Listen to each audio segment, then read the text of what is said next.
Buenos días, reciban un cordial saludo. Nos encontramos en la Universidad Central esta mañana.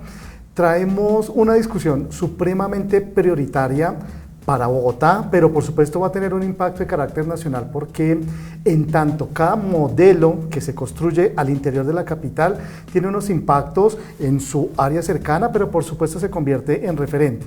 Y para ello hemos tomado como decisión desde la especialización en Geografía y Gestión Ambiental del territorio de convocar a dos actores externos para poner sobre la mesa algunos temas sobre el momento actual del Plan de Ordenamiento Territorial que está en su trámite de aprobación ante el Consejo de Bogotá. Tenemos entonces esta mañana a dos referentes, uno desde la parte académica, consultiva, una persona con una amplia trayectoria también en la gestión pública en Bogotá, a la doctora María Mercedes Maldonado. María Mercedes, buenos días. Buenos días, Johan, muchas gracias por la invitación y buenos días, Julián, y a los televidentes también. Gracias.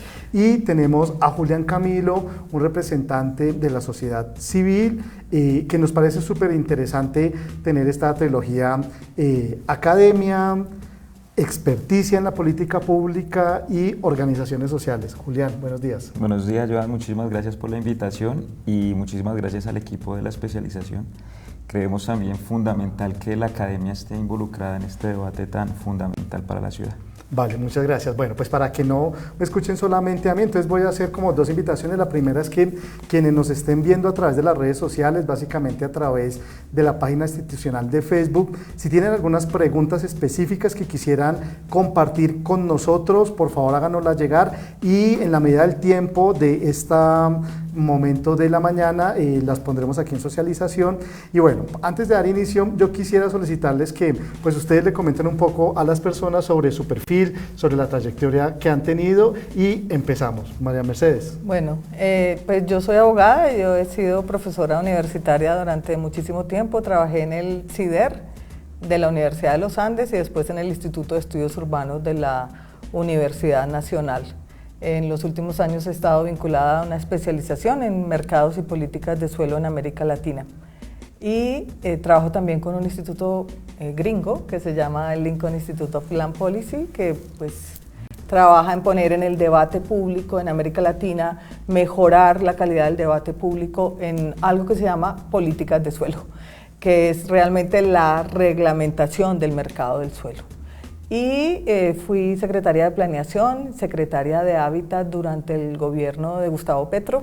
En este momento, desde el 2016, hemos estado animando un activismo ciudadano en las veedurías ciudadanas para la protección de los cerros orientales y de la reserva Thomas van der Hamen. Listo, gracias María Mercedes. Julián. Bueno, mi nombre es Julián Camilo Arana, soy licenciado, egresado de la Universidad Pedagógica Nacional de la carrera de Ciencias Sociales y me he dedicado los últimos años a la participación ciudadana, a la veeduría y a la protección de la estructura ecológica principal de la ciudad, principalmente alrededor de la cuenca urbana y campesina del río Tunjuelo. Actualmente hago parte del Consejo Local de Planeación de Ciudad Bolívar e integro la red de amigos y amigas por Cerro Seco, que es un ecosistema de alta montaña que casi no se menciona en Bogotá, pero tiene importancia de conectividad ecológica con el páramo de Sumapaz. Queremos seguir visibilizando ese tema. No tengo tanta experiencia y experticia como María Mercedes, pero desde la ciudadanía sí nos ha interesado bastante comprender lo que significa el ordenamiento del territorio y postular iniciativas y propuestas para estimular el debate. Listo, pues bien, a ustedes muchas gracias. Entonces, para empezar, yo quisiera que viéramos un corto video que preparó todo el equipo que está detrás de cámaras garantizando que esto salga al aire, donde se les preguntó a los ciudadanos, a la gente del común, quienes realmente nos vamos a ver afectados de alguna manera por las decisiones, qué se entiende por el POT, esa sigla que se ha convertido en un modismo, pero realmente ¿qué entienden los ciudadanos del común sobre ello? Y este será el primer abrebocas, así que invitamos a que escuchemos estos cortos segundos para los ciudadanos bogotanos, qué significa el Plan de Ordenamiento Territorial.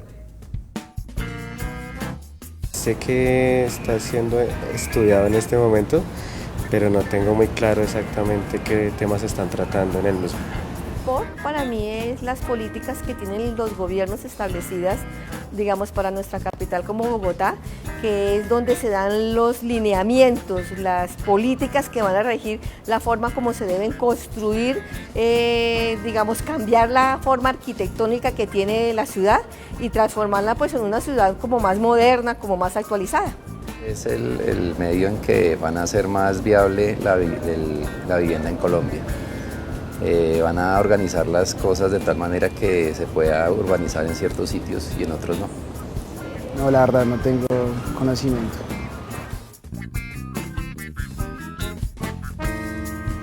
Bien, pues era muy importante para nosotros traer, digamos, esta corta intervención de los habitantes porque también nos da un nivel de referencia, ¿no? Efectivamente, ¿qué tanto conoce la gente? ¿Qué tanto el gobierno actual puede legitimar o no las acciones que está proyectando? Digamos que antes de darle la palabra a nuestros dos invitados, solamente hago un contexto muy corto para mencionar que los planes de ordenamiento territorial en Colombia pues son inspirados, por supuesto, desarrollando después la Constitución del 91 con la Ley 388, donde se crea la necesidad que cada una de las entidades territoriales construya un instrumento para la gestión territorial. A partir de ello, después del año 97, todos los más de 1000 y tantos municipios se meten en ese gran proyecto. Hay que decir que no entendíamos en un principio qué significaba eso de planificarnos el territorio. Por supuesto, ya teníamos alguna historia de normas urbanas, de regulación de usos del suelo, pero era un modelo muy novedoso. Ha pasado ya un tiempo muy significativo después del año 97, Bogotá como ciudad capital efectivamente hizo todo el proceso, construyó los documentos, luego en una segunda instancia administrativa fue necesario unificar a través del decreto 190 la cantidad de normas que estaban por allí dispersas y ya cumplió su ciclo. Digamos que la ley plantea que deben haber 3 ciclos administrativos, 3 periodos político-administrativos y después de ese año 12 el alcalde o el administrador que estén tiene la potestad de empezar todo el trámite que está ya legislado. Bogotá se encuentra hoy justamente en ese momento, pero claro, vamos a poner en discusión ahora en este mediodía, acompañándole su almuerzo, ¿qué ha hecho la administración actual de Enrique Peñalosa para pensarse la ciudad en el largo plazo?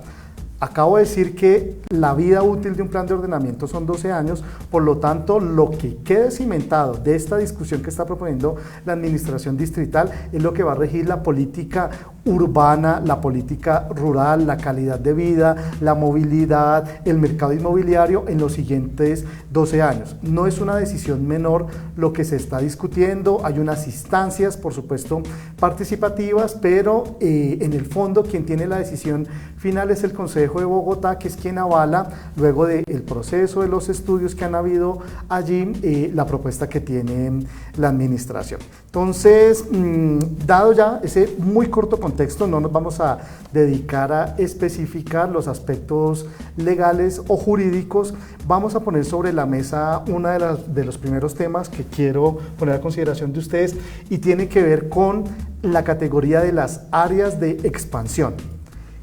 ¿Qué plantea la propuesta de la administración de Enrique Peñalosa sobre la expansión de Bogotá? ¿Para dónde se expande esta situación? Tenemos 2 limitaciones físico-ambientales, los cerros orientales y tenemos el río Bogotá, y a partir de ello tenemos que plantearnos un modelo de distribución poblacional con impactos sobre la configuración de las viviendas. Entonces, ese es como uno de los temas coyunturales, María Mercedes.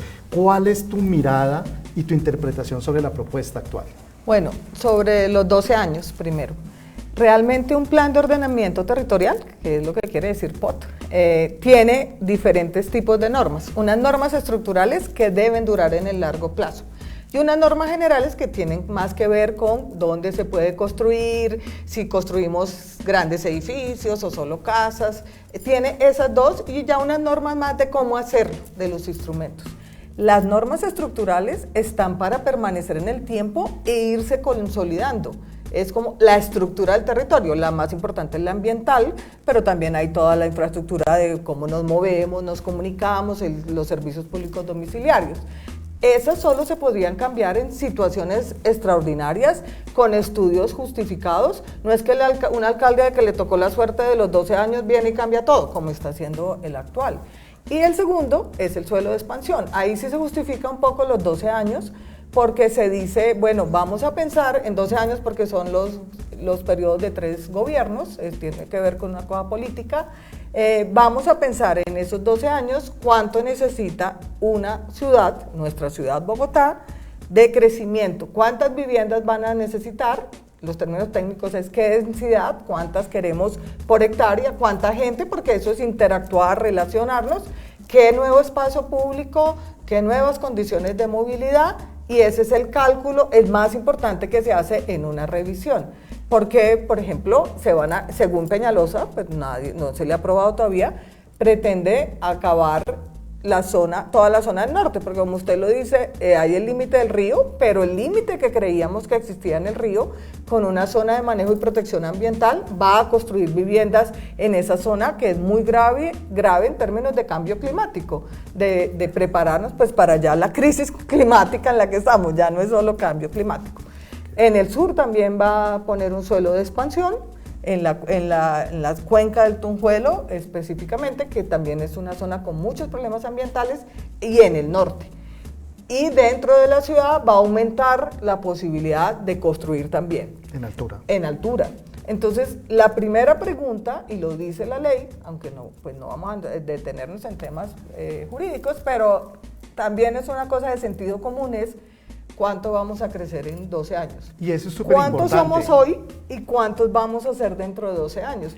Y una de las razones, porque no es automático, si un POT va bien, debería seguir. Tanto que las áreas de expansión que Peñalosa aprobó en el año 2000 en su plan de ordenamiento, hoy prácticamente solo una 20-25% se han ocupado. O sea que entonces, la norma anterior no necesitaría más. Casi que podría inclusive satisfacer. Hay que reducir en USME. Sí. Entonces pero él dice el documento técnico de soporte, no, es que hubo cambios significativos en la población de la ciudad, que es real, en un censo del 2018, y coge el censo del 2018 y dice, no lo voy a tener en cuenta, voy a tener en cuenta mis propias cifras, mis propios cálculos.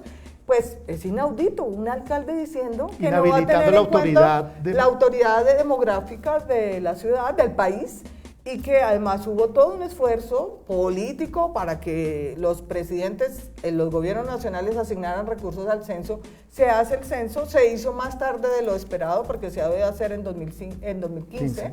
Se hace el censo y nos aparece un alcalde diciendo voy a hacer un nuevo plan de ordenamiento, una modificación, porque ha habido un cambio significativo en las condiciones demográficas de la ciudad y no voy a tener en cuenta el censo. Es algo, es un contrasentido. Cuando el censo entregado hace un par de semanas, ¿no? Por el DANE, nos dice que no éramos tantos como esperábamos, y bueno, ha habido ahí como una pelea técnica, es una obsesión porque realmente no se trataba de llegar a un límite de 50, realmente tener mucha más población nos pone retos en política pública, y Bogotá de una manera... Tener menos es bueno. Claro, sí. La gente cree que crecer en población es un éxito. Y no, es tener menos, claro, si fuera la decisión de los hombres y de las mujeres de tener sus hijos, bueno, pero tener menos porque hemos cambiado, por ejemplo, hoy en día una mujer prefiere afirmarse profesionalmente en su proyecto de vida que tener 6 hijos. Eso es muy importante. ¿Cuál es el promedio de hogar que según el censo nos dio como 2.1, 2,5? Entonces quiere decir que una vivienda está constituida en promedio por 2,5 personas, ya no por 4 o por 6 como anteriormente se proyectaba. Lo que quiere decir que cuando se plantea ese cálculo para la expansión urbana, tenemos que tener en cuenta esas dimensiones. No puede ser un capricho como lo estamos intentando plantear ahora, y sobre todo porque las estructuras ecológicas principales de Bogotá realmente son muy sensibles. Profundamente. Los cerros orientales claramente tienen una condición de vulnerabilidad muy grande. La discusión que se da en torno a la reserva Van der Hamen no es una discusión política, tiene que ver incluso con la capacidad que vamos a tener nosotros de mantenernos vivos como ciudad en el mediano plazo, porque en últimas funciona como colchón, tiene aguas subterráneas, tiene una conectividad oriente-occidente, es decir, es el corazón medioambiental de Bogotá y garantiza de alguna manera la pervivencia del río Bogotá en el mediano plazo. Pero si esto lo estamos viendo con la reserva Van der Hamen, ya lo explicaba María Mercedes, en el sur también entonces, Julián, tenemos algunas expectativas o algunas dudas sobre el tema del crecimiento urbano en este tema de la expansión. Pues más dudas que expectativas realmente. Efectivamente, pues cuando uno habla sobre el plan de ordenamiento, la gente cree que se está haciendo uno nuevo, que está empezando de ceros. Lo que realmente se está haciendo es una revisión y ajuste ordinario que tiene que cumplir varias fases. Sí. Tiene que elaborar una memoria justificativa, tiene que elaborar un documento de soporte y un diagnóstico sobre cómo se ocupó la ciudad y qué modelo de ciudad se constituyó. Cuando nosotros hicimos la revisión de esos documentos, pues nos pareció que tenía elementos de carácter técnico y de una evaluación muy juiciosa de ese modelo. ¿Qué decía? Que solamente se ha ejecutado el 30% del POT vigente, que había un modelo de ciudad que había estado desordenado, que había presionado la estructura ecológica, que había presionado la región y la sabana. Nosotros dijimos, es un diagnóstico que medianamente tiene lógica. Sí. Sin embargo, cuando se pasa ya a la fase de formulación, nos damos cuenta que con ese diagnóstico se está buscando fortalecer ese modelo de ocupación y ese modelo de ciudad. El sur de la ciudad tiene una particularidad y es que ha crecido de una forma mixta, formal e informal. Según pues, los datos que maneja planeación y que han manejado estudios independientes, pues dice que cerca del 35% del crecimiento ha sido informal, con todas las problemáticas que eso tiene, y otro de manera formal por medio de planes parciales o de ocupación regular. En la propuesta que está presentando la actual administración, pues vemos con mucha preocupación dos cosas. Primero, que no se tiene en cuenta el río Tunjuelo como un eje ordenador. Al contrario, las zonas que se ocuparon para explotación de canteras con un nivel de riesgo elevado, con un valle aluvial que se inunda periódicamente, con problemáticas de hacinamiento, etc. Ese terreno, esas hectáreas se van a utilizar para realizar un plan parcial y es uno de los proyectos estructurantes del POT, que se llama el Plan Lagos de Tunjuelo. En la actual norma está proyectado con la construcción de un parque de reserva que compense todos los 50 años de explotación de canteras. La pregunta que nosotros siempre le hacemos a planeación es qué estudios de impacto, qué estudios técnicos, y lo único que tienen ahorita es la proyección y un video que circula mucho en redes, pero no tienen un estudio técnico ni de riesgo, no tienen un estudio técnico serio sobre proyección demográfica, ni sobre impacto social y ambiental. Entonces nos parece que es una medida, es un proyecto improvisado totalmente. Lo mismo pasa en Ciudad Bolívar. En Ciudad Bolívar, en la propuesta de ajuste del plan de ordenamiento, se va a hacer un plan parcial sobre un área que tiene un ecosistema particular, especial, que está subestudiado, pero que tiene importancia en la conectividad ecológica. Entonces se plantea el plan parcial, pero no se plantea ni siquiera un análisis de las variables sociales y ambientales. Entonces eso lo que va a llevar es a profundizar ese modelo de crisis ecológica, de crisis social que tenemos desde hace más de 30 años. Entonces, esas son como las inquietudes que en este momento tenemos ahí circulando. Vale, entonces yo los invito a que miremos un momento una diapositiva que hemos preparado a partir de una nota que elaboró el periódico El Tiempo, donde la administración distrital, a partir de diferentes consultorías, de sus asesores, ha estimado que estas transformaciones que nos están preocupando, tanto desde lo académico, desde lo político y desde lo social, consideran que debemos preparar cerca de 900.000 viviendas nuevas. Estamos esperando entonces que crezca Bogotá casi en una octava o novena parte. Claro, Tenemos una ventaja y es que el censo nos está poniendo otra vez un momento cero, pero no solamente es una cifra, nos está hablando también de una tendencia de la configuración de los hogares, una tendencia del consumo de suelo que tenemos y sobre todo también de cuáles son las expectativas que se generan. Entonces, si podemos ver la diapositiva, vemos allí que el periódico El Tiempo menciona que plantea la administración la necesidad de habilitar espacio urbanizable para construir 900.000 viviendas con proyectos diferentes como Lagos del Tunjuelo, que ya lo mencionábamos de alguna manera, otros proyectos como Ciudad Norte, pero la pregunta del fondo es ¿qué impacto tendría plantearnos 900.000 viviendas? Si eso lo multiplicamos por 2.5, que sería... O o por dos, que al para no final del enredarnos. periodo haya dos, Sí. porque va a ir reduciendo Nos vamos el tamaño. reduciendo. Le aceptamos eso a la alcaldía, estamos de acuerdo. Sí. Sí. Entonces, multipliquemos por 2, lo que quiere decir que tendríamos cerca de 2.800.000 habitantes. Pues, viviendas para Para- 1.800.000 habitantes. ¿Qué impacto desde este modelo de planeación tiene esa afirmación que nos hace? Pues el primer impacto es el que deja consignado en las decisiones del plan de ordenamiento la posibilidad de transformar irreversiblemente zonas rurales y zonas ambientales. Eso, porque después de eso se llama suelo de expansión urbana, pues un propietario de suelo tiene la posibilidad, pues llegando a un área mínima que establecen las normas, de ir a planeación y decir, apruébenme un plan parcial. Y después de ese plan parcial, de ir a una curaduría y decir, apruébenme una licencia. Y después vemos aparecer los edificios. Entonces, ese es un primer impacto y por eso es tan importante el tema de incorporar las cifras del censo. Porque es que 1.800.000 personas, vuelvo y le digo, aceptando un 2% al final del periodo, y Bogotá hoy tiene, según el censo, 7.200.000, es como el 30% que no va a pasar, no va a ocurrir ese crecimiento. ¿De dónde El habrá salido segundo esa es la cifra, María especulación. Mercedes? Ahora es la especulación en el mercado inmobiliario, es subir los precios del suelo, porque obviamente el suelo vale Claro. por lo que se puede hacer en él y obviamente por lo que los agentes en el mercado están dispuestos a pagar por él. Entonces un propietario dice, no, si esto ya no es rural o ya no es casas, sino son grandes edificios, páguenme todo esto.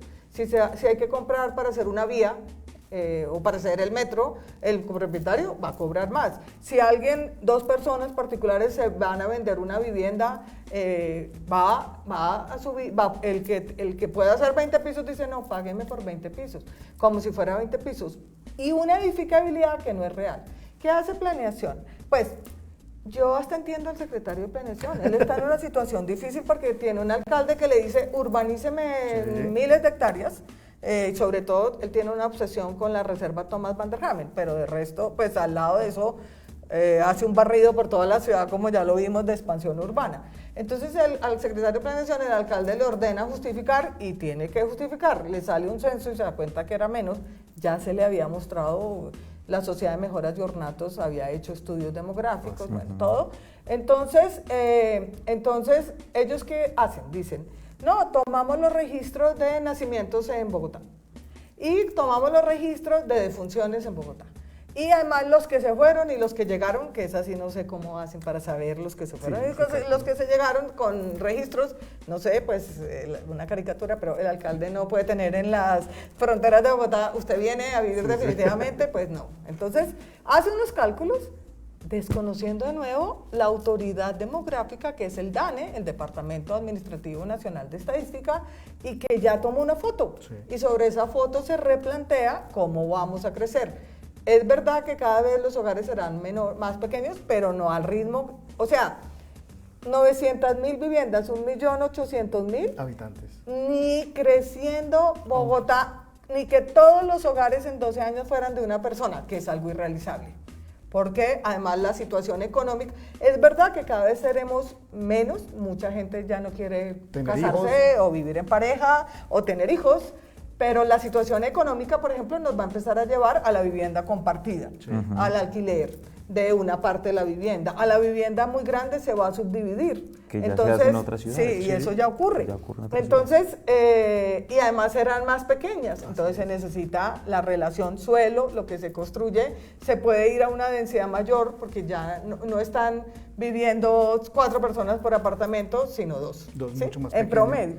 Entonces, eso todo es lo que hay que tener en cuenta y que la alcaldía realmente, con todo el respeto, la Secretaría de Planeación no está perdiendo su seriedad ante la ciudadanía con esas cifras.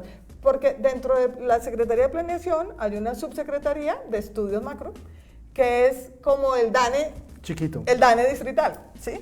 Que es tiene que ser una autoridad en materia de cifras socioeconómicas, demográficas, tiene que tener la credibilidad del DANE y la está perdiendo con esos cálculos que está haciendo. El Consejo Local de Planeación, el Consejo Consultivo Territorial de Planeación, que liderado por el doctor Pombo, él estima que es posible llegar a 250.000 viviendas, un poco más, un poco menos, ¿cierto? Sí, esos son los estimativos. Redondeemos en 300.000, Sí. por los dos son 600.000. Son 600.000 personas, dividido los 12 años, pues más o menos es un crecimiento de 50.000 personas al año. Es que es más, si aún Peñalosa si siguiera con las proyecciones del 2005, que ya legalmente no puede, si siguiera con las proyecciones del 2005, las cuentas tampoco les dan, porque según las proyecciones del 2005, Bogotá estaba creciendo unos 90.000 personas. ¿Qué pasó? Que empezaron a hacer vivienda de interés social en Soacha y mucha gente tuvo que comprar en Soacha. Eso es un problema real que hay que revertir. En eso también estamos de acuerdo en el planteamiento que hace el distrito, pero que nos diga dónde va a ser realmente vivienda para las personas de bajos recursos. Otra se fue a Mosquera, otra a Soacha, y ya hay estratos medios y altos que prefieren irse hacia el norte, o a Cajicá, o a La Calera, porque les gusta vivir cerca al campo, se meten en un trancón horroroso todos los días, pero el fin de semana tiene donde hacer un asado, ver la naturaleza. Eso no lo va a cambiar que Peñalosa urbanice todo Bogotá, ¿sí? Entonces, todas esas cosas hay que mirar, es verdad. Pero en Bogotá fue el mismo gobierno nacional, en Soacha, que empezó a hacer un macroproyecto. En Soacha hay un macroproyecto Ciudad Verde que prácticamente es una ciudad pequeña. Pequeña, sí. Una sola, 46.000 viviendas en un solo proyecto. Sin infraestructura física, sin colegios, sin buen transporte. Sin servicios del abastecimiento Entonces después de agua, dicen, eso no es nuestro problema. Sí. Entonces, bueno, nosotros sí queremos que la gente no se tenga que ir de Bogotá, pero en Bogotá hay donde crecer. Ya el tema también es de mercado del suelo, que haya porcentajes para vivienda de interés social y prioritario, accesible a la gente, pero nos están echando la historia de que esa sería una de las razones y no hay realmente herramientas para que se haga ese tipo de vivienda en Bogotá e inclusive en densificación también habría que hacerla. Claro, y estamos teniendo, pues como Julián nos contaba hace un rato, el sur, digamos, unas condiciones de segregación muy notorias, y creo que los impactos en medio de esta, porque en mi opinión académica hay una confusión bastante compleja de la administración distrital sobre lo que quiere, pareciera que solo hay un interés inmobiliario, pero las afectaciones con movilidad, lo reiterábamos, con equipamientos en salud y educación, está totalmente ausente, y estamos viendo cómo se concentra cerca del 40% de la población en las localidades del sur de Bogotá, pero lo queremos seguir cargando con una problemática pues que todavía no hemos sido capaces de resolver, ¿no, Julián? Pues es que esas son las preguntas fundamentales. O sea, nosotros no podemos concebir que nos digan desde planeación que el propósito del plan de ordenamiento es compactar, densificar y crear una ciudad cercana con este modelo y con esta propuesta. Porque no se tienen en cuenta no solamente las variables de la estructura ecológica, que por sí ya sería, con ese solo criterio, sería suficiente para tumbar estos proyectos. Para la gente que nos está viendo, ¿cuáles son los 3 o 4 elementos centrales de la estructura ecológica principal que tiene Bogotá? Los cerros orientales. Los cerros orientales. El río Bogotá, la cuenca del río Tunjuelo y la reserva Tomás. El sistema de humedales. El sistema de humedales, además. Entonces, y su conexión con el páramo de Sumapaz y Chingaza. Y hay otro elemento que no se tiene en cuenta, pero que tenemos que padecer los ciudadanos todos los días, que es el tema de la calidad de aire. En el sur de de Bogotá por fenómenos atmosféricos, pero además por los las vientos, por la condiciones, temperatura. pero también por las fuentes fijas y móviles, se concentran los peores indicadores de calidad de aire. Bogotá tiene un plan de calidad de aire que nunca se llevó a cabo y que en este plan de ordenamiento tampoco está considerado, que eso debería ser una determinante para cualquier modelo de ordenamiento territorial. Esa es otra pregunta que le hicimos a planeación y no nos supo responder. Claro, y es que en lo práctico, si yo tengo más gente congregada en un lugar, pues va a tener que moverse de alguna manera. Sí. Y esas fuentes fijas y móviles se van a duplicar o a triplicar, y si no hemos hecho nada con los impactos que tenemos actualmente, vamos a llegar a un punto de una condición de calidad de vida paupérrima en todos los ámbitos de Bogotá. Vamos a meter 200.000 personas al sur en los próximos años en el sur de la ciudad, sin tener en cuenta eso, sin tener en cuenta los flujos, sin tener en cuenta la infraestructura vial, sin tener en cuenta la gestión de riesgo. El transporte masivo. El transporte. O sea, se necesitan trayectos cortos Sí. para el tema de calidad del aire, pues obviamente controlar ciertas fuentes, emisiones, pero en lo que estamos hablando que es ordenamiento territorial. Trayectos cada vez más cortos que se puedan hacer a pie, en bicicleta. Sí. Transporte masivo eléctrico.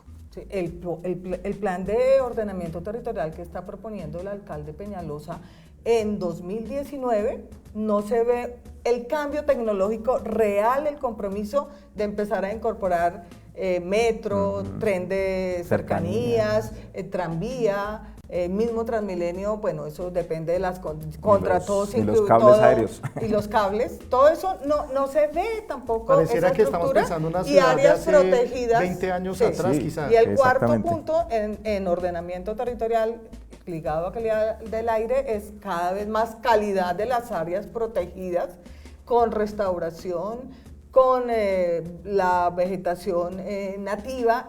Todo eso es un paquete unido obviamente al control de las emisiones.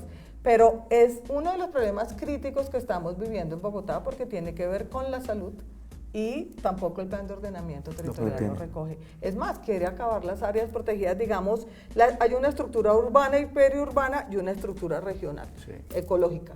La estructura inmediata, urbana y periurbana, prácticamente lo que no declara urbanizable, lo está volviendo superficies duras porque su visión es que las áreas protegidas frágiles como los humedales deben ser para recreación activa, para afluencia masiva de público y para canchas, ese tipo de cosas, masiva. Ciclorrutas que los necesitamos. Es que nadie está diciendo, pero no puede ser a costa humedales. de los humedales. Tenemos Mejore, el por proyecto ejemplo, del Parque de las las ciclorrutas Mariposas. en las que nos desplazamos y no se mete a llenar los humedales. ¿Sí? Tenemos el proyecto en los cerros del Parque de las Mariposas, del sendero. Del Sendero de las Mariposas, que es bastante neurálgico ese proyecto, ¿no? Y que se muy conecta agresivo. con otros planes como el Parque Lineal del Tunjuelo hasta los humedales. Sí. Entonces, esto es un proyecto que además tiene una es otra trampita. forma de urbanización. Sí, claro. Una trampa, y es que en el POT se cambia el concepto de estructura ecológica, que no es una norma, sino es una elaboración teórica, conceptual, que entre otras cosas participó Tomás Van der Hame, por estructura ecológica, estructura ambiental, y espacio público. Claro. ¿Eso qué le permite?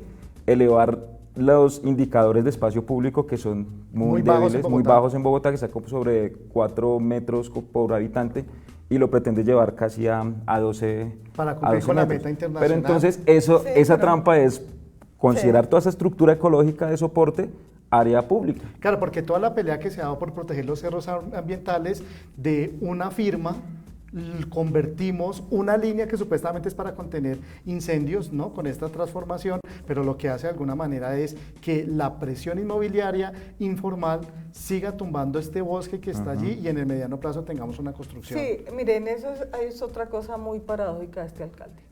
Cuando él inicia su gobierno en 2016, en 2014, a principios, había salido una sentencia del Consejo de Estado y se había aprobado un plan de manejo obedeciendo esa sentencia a finales de 2015 que dice la zona de transición urbano-rural, que es la que más presión de urbanización tiene, se debe volver una red de parques. No es tanto un sendero, pues porque ahí están los barrios populares que hay que defender que permanezcan ahí. De hecho, a esos barrios les está poniendo uso de renovación urbana, tratamiento para que vayan siendo reemplazados por altas torres. Pero bueno, es una red de 19 parques. Yo digo, un alcalde que se asume urbanista, eso es una maravilla, encontrarse además una orden judicial, con participación de la ciudadanía en cómo se tomaba, un proyecto de largo plazo de la ciudad, es para decir, aquí me pongo y hago la mejor calidad de parques, como es una zona de transición que ya les quitaron, le mordieron en el Ministerio de Ambiente, se lo quitaron a la Reserva Forestal de Bosque Oriental de Bogotá, hago esa zona que tiene que ser, es una área ecológica y contengo, no, nuestro alcalde se va para arriba a la zona de protección de la reserva a hacer un megaproyecto con muchos efectos, no ha podido demostrar que es cortafuegos, porque no es cortafuegos, entonces lo que va a hacer es unos depósitos de agua, pero es para un tema de recreación masiva que no resiste, porque en Bogotá está a 2.600 metros sobre el nivel del mar, eso es 3.200 o más, entonces, y tiene toda la zona, no le ha metido prácticamente un peso a la zona de transición, que tendríamos mucho más acceso a los ciudadanos, y si llena esa zona de parqueaderos, accesos, restaurantes, todo ese tipo de cosas porque si el sendero, yo lo vi en una audiencia del Comité de Verificación de la Sentencia, diciendo la gran maravilla de este sendero es que tiene 8 millones de personas para usarlo. Yo creo que hoy la ciudadanía que tiene tanta conciencia ambiental entiende, necesitamos áreas de uso público, pero no a costa de destruir la naturaleza. Mire que nos comparten a través de redes sociales un par de preguntas vinculadas a la discusión. Nos dice Alejandro Rodríguez, Bogotá tiene una gran cantidad de población flotante de municipios que vienen de Facatativá, de Madrid, de Mosquera, de Funza, de Checa, Jicá. Las vías de ingreso son tan congestionadas que trayectos hacían que de 1 hora se proyecten a 3 actualmente. ¿Cómo poder facilitar en medio del modelo de plan de ordenamiento los tiempos de las personas y el respeto por las condiciones medioambientales? Esa discusión allí con la mirada regional, ¿no? Porque Bogotá, dirían las abuelas, no es un cuzumbo solo. El problema es que los POT sí son para cada municipio y muchos de los procesos son supramunicipales, eso hay que resolverlo con acuerdos regionales y determinantes. Si hay norma. O sea, la ley de ordenamiento, la ley orgánica permite eso. Sí, con determinantes de superior jerarquía y acuerdos, pero yo creo que tenemos, quienes vivimos en una ciudad grande y en general, tenemos que empezar a cambiar el chip. Y el tema no es más vías, más vías. Es transporte masivo de calidad eléctrico. ¿Qué se necesita para la zona de Occidente? Tren. No hay nada que hacer. Eso se llama, los expertos lo llaman un sistema multimodal. Sí. Pero pues como la obsesión es troncales para Transmilenio. Y vías, igual la gente va a ir, eso rápidamente llega al mismo tiempo de desplazamiento. En cambio en tren están los tiempos fijos, de pronto puede haber afluencia en la estación porque hay mucha gente, pero nunca es comparable a meterse en un bus o en un vehículo privado a demorar y demorar. Afortunadamente el gobernador de Cundinamarca parece ser que va a sacar adelante ese tren que Peñalosa al principio nunca quiso articular las decisiones de Bogotá con ese tren, y ese tren entra a Bogotá ya en modo tranvía, porque dentro de las zonas urbanas se llama tranvía, y pues al paso que vamos va a ser el primer modo eléctrico al lado del Metrocable de Ciudad Bolívar que vamos teniendo en Bogotá.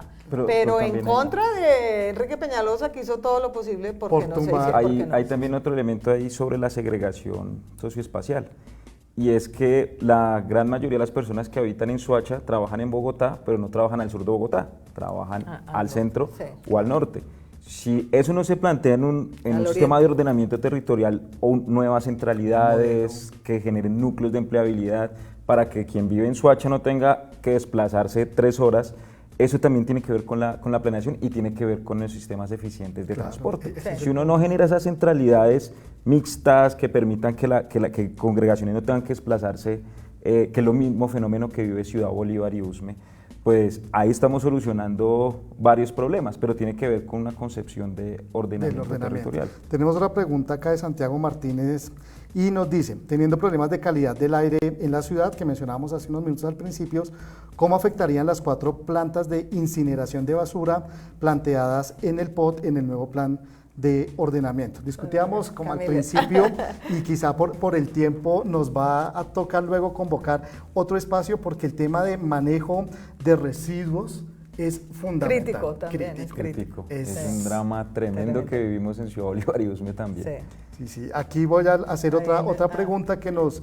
envía el colectivo Caicas. Dice, en diversos escenarios se ha planteado que existen varias irregularidades tras la actualización de los mapas de riesgo en toda la ciudad, incluidos los del río Bogotá, involucrando una significativa reducción de las áreas de ronda hidráulica y zampa del río y humedales. Frente a esto, ¿ustedes tienen alguna opinión, algo al respecto sobre el manejo de los mapas de riesgo en Bogotá? Él va a contestar el de... Listo. Nadie dice irregularidades. Sí, listo. Y con esas 2 intervenciones pues vamos. fíjate que el botadero de Doña Juana se pensó con una vida útil de 12 años, hasta el 2002. Y se tenía contemplado... Nació en 1990 y tenía funcionalidad... 87 hasta el 2002 tenía. Sí. Y se había contemplado generar 5 plantas en Bogotá, no incineradoras, sino plantas de tratamiento y plantas de separación. Y una planta al interior del botadero para generación de energía. Eso nunca se realizó, eso nunca se hizo. Se pensaba en ese momento que después del 2002 se iba a transitar hacia un modelo que permitiera que por lo menos la mitad de lo que se producía en los hogares y en la industria no llegara al botadero, pero con la desaparición de la EDIS, con la privatización del sistema de manejo de residuos, pues lo que se hizo fue profundizar hasta el punto que llegamos a 7.000 toneladas, de 7.000 toneladas que llegan y que se separan apenas el 12% en todo Bogotá. ¿Qué es lo que nosotros estamos diciendo? O sea, las plantas incineradoras es devolvernos al siglo XIX, que fue el segundo modelo de gestión que se utilizó en Bogotá. Nosotros estamos diciendo, si estamos proyectando una transición energética, una transición ecológica, una transición en el modelo, lo que se tienen que generar son plantas de tratamiento y un modelo de basura cero. ¿Cuánto nos va a llevar? No sabemos, pero por lo menos hay que plantearlo.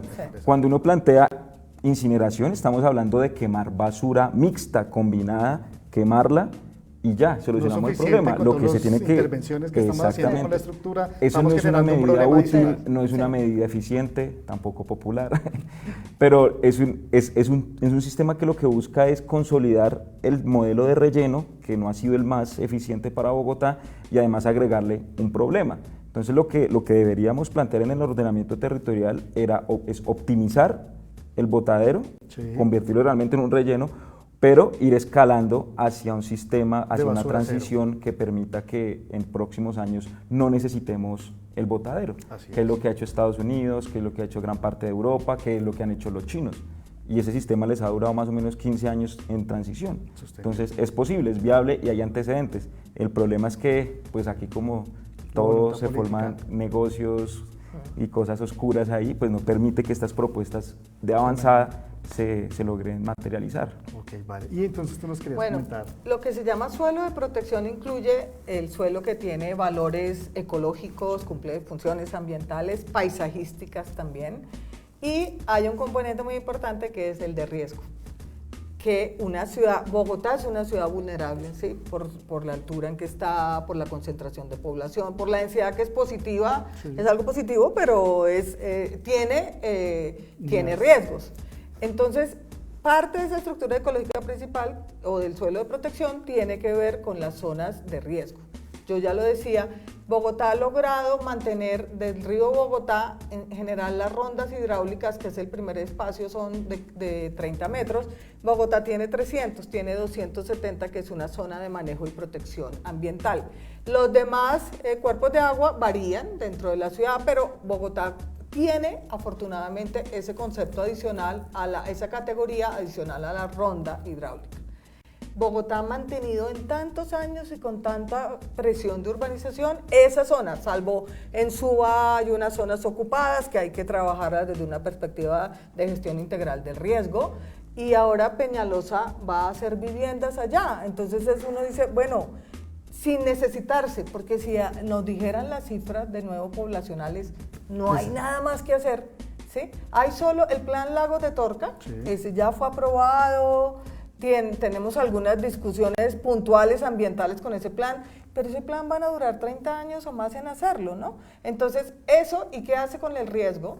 Es decir, que todo el riesgo es mitigable. Antes había ciertas zonas de riesgo no mitigable, o sea, de precaución, cautela, ante las soluciones ingenieriles, que la ingeniería es capaz de resolver cosas y es muy importante para una sociedad, pero es decir, la variabilidad climática es que cada vez los eventos van a ser más próximos, más impredecibles y más severos.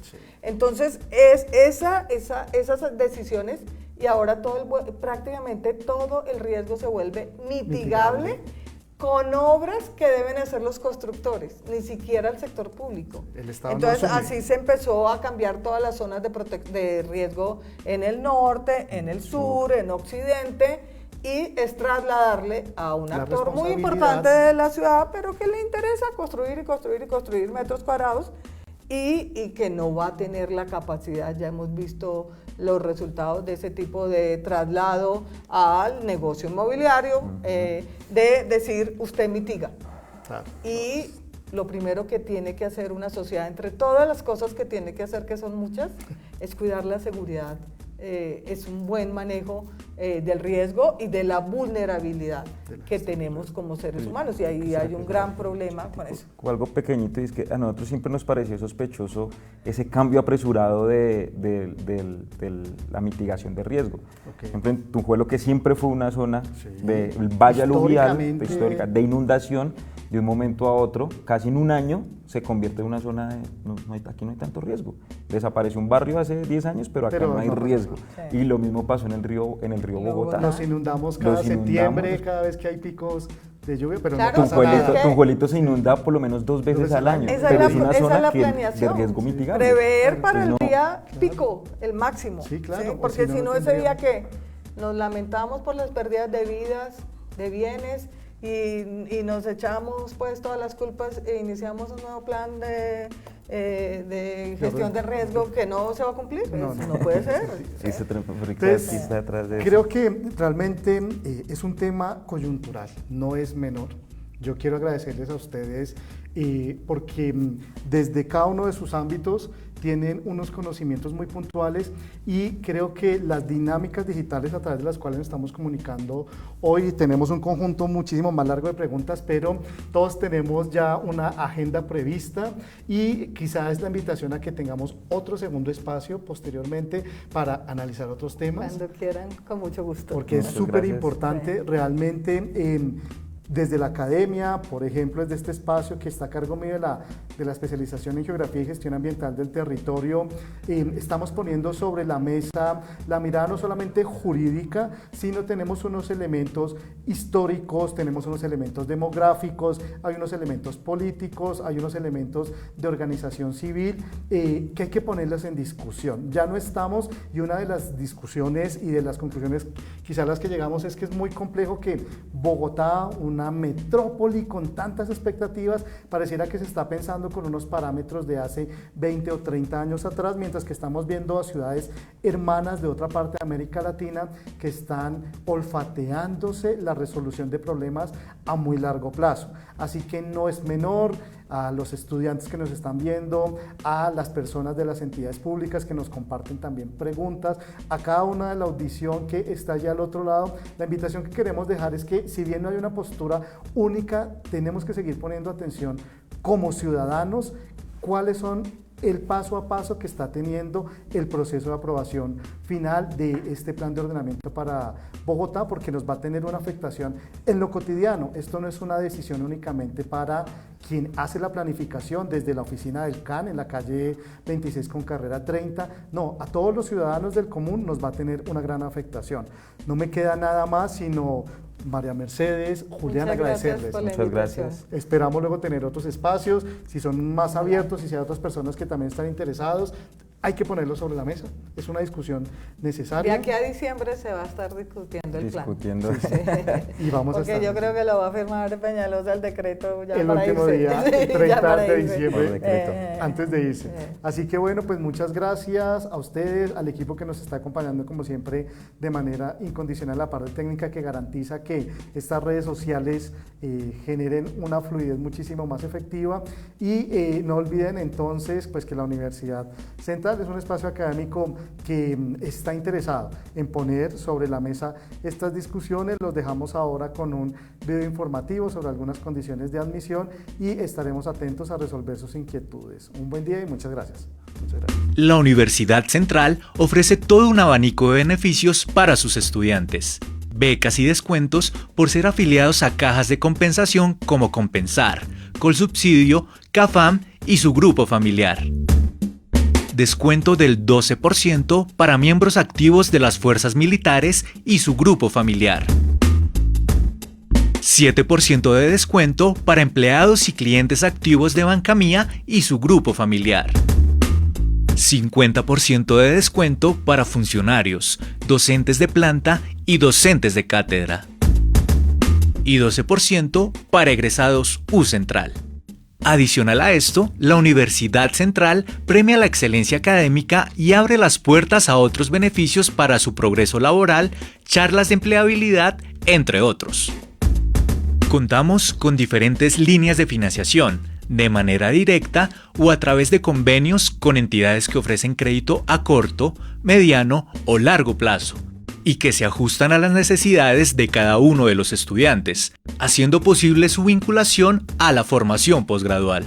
Si desea ampliar la información del proceso de admisión y conocer más acerca de nuestros programas, lo invitamos a inscribirnos a admisionposgrados@ucentral.edu.co.